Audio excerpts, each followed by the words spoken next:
Importancia de la seguridad en el diseño de las máquinas. Además de la obligación moral que debe tener el empleador eh, de brindarle a la persona espacios y donde exista una seguridad industrial adecuada, también existen leyes que exigen que el diseño de las máquinas sea segura para los usuarios, ¿verdad? Y si estas no cumplen con esas especificaciones, pues tienen penalidades económicas. La seguridad que se debe tener en cuenta en la fase de diseño es de las más vitales para poder prevenir que más adelante ocurran diferentes condiciones de inseguridad para el operador, ¿verdad? Sin embargo, la parte de la seguridad en las maquinarias tiene que estar presente en todo el proceso, ¿verdad? En el diseño, en la fabricación, la instalación, en el ajuste, en el funcionamiento, el mantenimiento y posteriormente ya sea su desmontaje o la eliminación.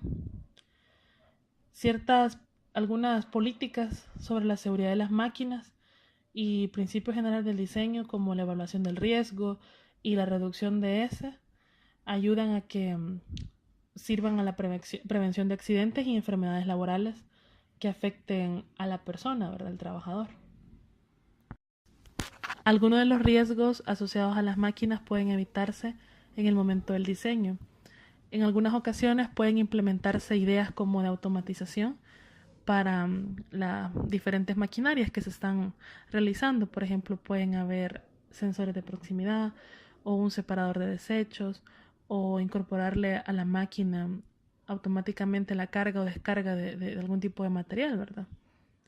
También tenemos algunos ejemplos que pueden ser utilizados para reducir riesgos y que puedan evitar dañar al trabajador, ¿verdad?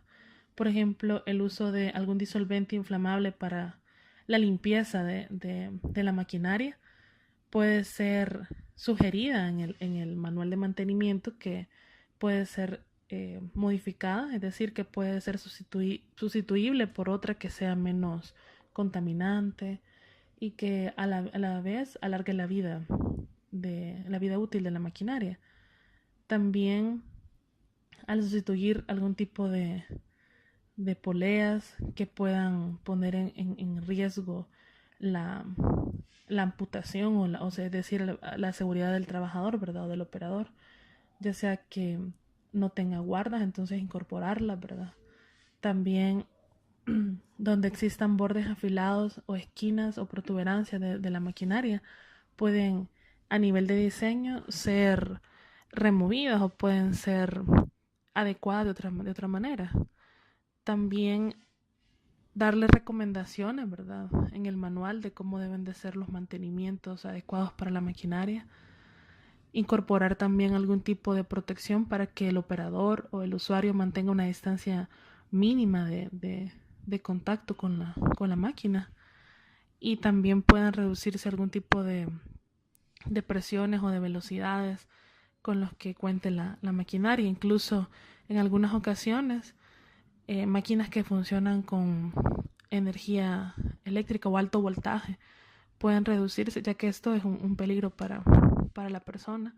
Puede reducirse sistemas eléctricos por sistemas neumáticos, siempre considerando las medidas de seguridad necesarias para trabajar con aire comprimido, ¿verdad? A altas o medias presiones. Se debe tener en cuenta a nivel de diseño que al sustituir un peligro o algún riesgo asociado a una máquina, no sea reemplazado por otro que sea mucho peor. Por ejemplo, incluso cuando sea un disolvente que se va a cambiar, o sea, una parte del proceso de limpieza de la maquinaria y se sugiere hacerlo con otro tipo de solvente o con aire comprimido, o sea, se debe de especificar la manera adecuada de realizarlo, o sea, todo eso debe darlo el fabricante. Por ejemplo, acá tenemos cómo puede ser el atrapamiento que existe entre una polea, ¿verdad? Y un operador o alguien que solamente iba pasando. Y como este puede sustituirse, puede evitarse colocando una guarda. En ocasiones la incorporación de algún equipo, de una parte a la máquina, no genera un peligro, ¿verdad? Pero sí es necesario poder tomarlo en cuenta un inicio para no crear otro tipo de accidentes. Algunos dispositivos de protección que pueden ser utilizados como parte del sistema para evitar algún tipo de riesgo están los interruptores de enclavamiento, que sirven para proteger a los operadores, ¿verdad? De tener la máquina presionando un botón, y cuando cuando el interruptor se presiona, entonces ya queda enclavado, ¿verdad? Y permite un bloqueo, ya sea para actividades de limpieza o para la carga y descarga de algún material. Entonces son bastante importantes. También mostramos algunas barreras inmateriales que detectan proximidad. Entonces la función de ellas es que a través de ella pasa un haz de luz. Entonces cuando algún objeto o persona se aproxima o la corta el haz, entonces puede generar algún tipo de paro en el proceso o asociado a algún tipo de precaución de la maquinaria, ¿verdad? También tenemos tapices de seguridad para detectar la presencia de personas, que funcionan muy similar a las barreras inmateriales. También se tienen mandos bimanuales o interruptores de pedal. Podemos observar en ocasiones equipos o máquinas que funcionan con el accionamiento de dos interruptores, dos mandos, ¿verdad? Para que éste pueda funcionar o para que éste realice una prueba. Pueden ser a veces en equipos que nos permiten hacerle pruebas a maquinarias e inyectarle voltaje.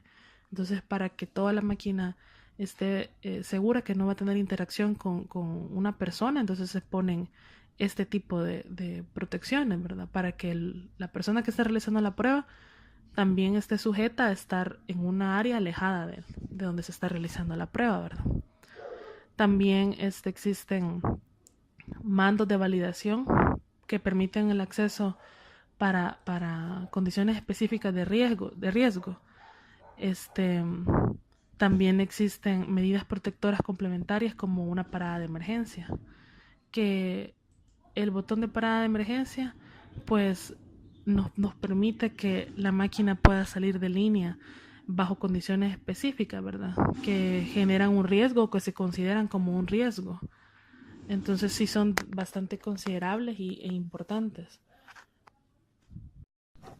Los procedimientos que deben de seguirse o el método para poder analizar los riesgos que conllevan la utilización de alguna de las maquinarias, pues es importante realizarla para cuando vayamos a tener esta interacción. Existen 3 tipos de pasos que se deben de realizar para poder estimar este riesgo, ¿verdad? Primero sería la identificación de los peligros, identificar también el riesgo e intentar reducirlos. Entonces, tenemos que intentar reducir, es decir, atacar cuál es el peligro, ¿verdad?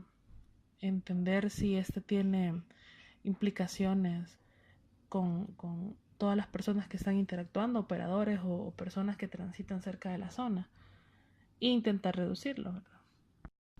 La evaluación de riesgo permite que con la información que se tiene, si se puede evaluar si se pueden hacer reducción o no del mismo riesgo, ¿verdad? Eh, esto ayuda para estimar cualitativamente y cuantitativamente el riesgo asociado a peligros presentes en la maquinaria. Entonces tenemos que tener algún tipo de información inicial, como por ejemplo especificaciones del usuario, especificaciones de la máquina. Deben de incluirse descripción de la fase del ciclo de vida, dibujos de diseño inicial, también las fuentes de energía requeridas y cómo se van a suministrar a la maquinaria, ¿verdad? También necesitamos saber documentación sobre el diseño inicial de la maquinaria o sobre diseños similares a ella. También sobre el uso que se le da a la máquina, el uso correcto. También tenemos que tener en cuenta las regulaciones y estándares asociados a esa máquina, en específico a la que vamos a realizar el análisis. Si existen especificaciones técnicas relevantes o hojas de datos de seguridad relevantes asociadas a esa máquina. También tenemos que tener en cuenta la experiencia de uso relacionada a la maquinaria.